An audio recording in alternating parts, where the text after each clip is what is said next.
একক কৃতিত্ব এবং কর্তৃত্ব নির্মাণের স্বার্থে। কিন্তু আপনার মনে হয় না যে ৭১কে যে আওয়ামী লীগ তাদের মৌরুসি পাট্টা করতে পেরেছে তার কারণ হচ্ছে যে আপনারা তো ৭১কে আপনারা মনে হয় আওয়ামী লীগের চেয়েও বেশি ৭১কে আওয়ামী লীগের মনে করেন, মুক্তিযুদ্ধকে আওয়ামী লীগের মনে করেন, কারণ আপনারা মুক্তিযুদ্ধের কোনো কিছু ওন করেন না, মুক্তিযুদ্ধের স্লোগান ওন করেন না, মুক্তিযুদ্ধের মানে মুক্তিযুদ্ধের কোনো যেটা হচ্ছে যে মুক্তিযুদ্ধের সাথে কোনো সম্পর্কিত আছে আপনারা ওইটার যদি থিসিস হয় আপনারা ওটা একটা এন্টি থিসিস লিখতে চান, মানে ওয়ানলি আওয়ামী লীগের বিরোধিতার নামে আপনারা ১৬ ডিসেম্বরকে এখন ফিকে করে ফেলতে চান, মানে যেহেতু এটা আওয়ামী লীগ করতো, মানে ওইটাই বা কেমন? প্রশ্নটা আপনার কাছে রাখলাম, আমি আসতেছি আপনার কাছে যে আপনারা বলেন যে মুক্তিযুদ্ধকে আওয়ামী লীগ কলুষিত করছে, কিন্তু মুক্তিযুদ্ধকে আপনারা আওয়ামী লীগের সম্পত্তি বানায় ট্রফি হিসেবে তার হাতে আপনারাই বেশি তুলে দেন।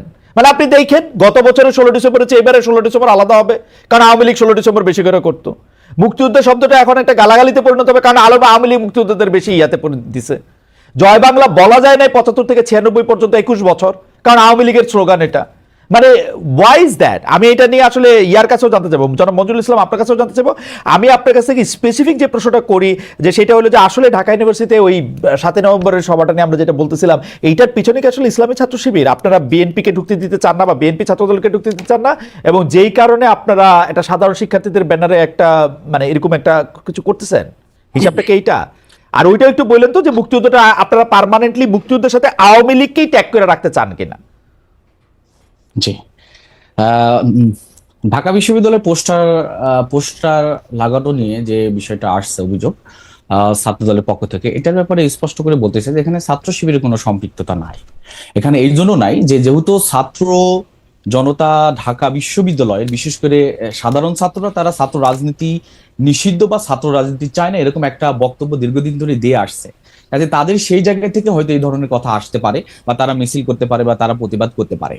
এইটা ছাড়া ইসলামী ছাত্র শিবিরের সাথে সম্পৃক্ত এটার অভিযোগ তোলা যায় বা অভিযোগ হয়তো মানে দু একজন তুলছেন, বাট ইসলামী ছাত্র শিবিরের অভিযোগ এবং সত্যতা প্রমাণ করা কখনো সম্ভব হয়নি।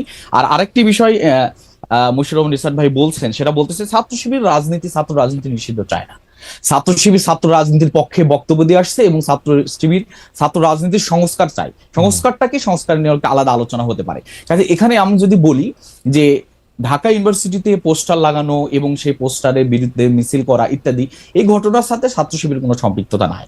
আর মুক্তিযুদ্ধের ব্যাপারে যদি বলি, মুক্তিযুদ্ধের ক্ষেত্রে মুক্তিযুদ্ধ নিঃসন্দেহে আমাদের একটা পরম পাওয়া, যে যার মাধ্যমে আমরা একটা নতুন জাতি হিসেবে আমাদের নিজেদেরকে পরিচয় দিতে পারি। এখানে মুক্তিযুদ্ধ আওয়ামী লীগ করতো, বেশি উদযাপন করতে, এখন আমরা করব না, আমরা মনে হয় যে এই জায়গা আমরা বিশ্বাসী না।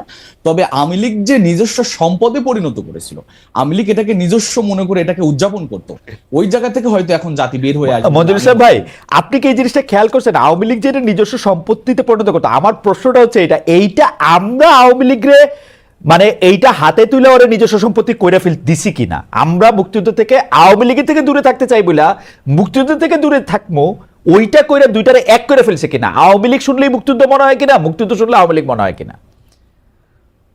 না, এখানে আমরা আওয়ামী লীগকে মুক্তিযুদ্ধ তুলে দিয়েছি ব্যাপারটা এরকম না, বরং আওয়ামী দুঃশাসনের এই সময়গুলাতে বা মুক্তিযোদ্ধার যে মানে তারা যেভাবে লালন করতো বা এক পেশি লালন, এটা হয়তো আমাদের পক্ষ থেকে বা আমাদেরকে সেই স্পেস গুলা দেওয়া হয় না। আমরা মুক্তিযুদ্ধ 16 ডিসেম্বরে আমরা কোনো র্যালি করতে পারি নাই, আমাদেরকে 1 মিনিট 2 মিনিটের র্যালি করতে দেওয়া হয়েছে, আমরা জোর করে র্যালি করেছি। প্রশাসন আমাদেরকে এইবার তো আপনারা প্রশাসনের সাথে আপনাদের সবচেয়ে বেশি খাতিল মনে হয়।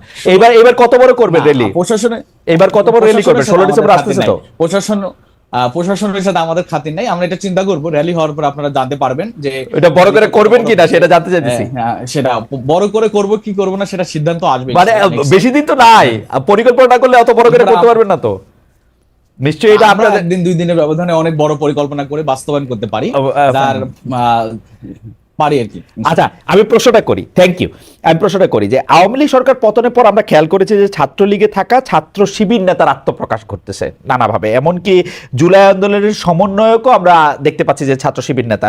এই ধরনের কৌশলের কারণে গত 15 বছর শিক্ষা জীবন, ছাত্র রাজনৈতিক কেরিয়ার সবই আপনারা ঠিক রাখতে পেরেছেন, কিন্তু ছাত্রদলের অনেকে শিক্ষা জীবন কেরিয়ার ধ্বংস হয়ে গেছে বিগত সরকার আওয়ামী লীগ ছাত্রলীগের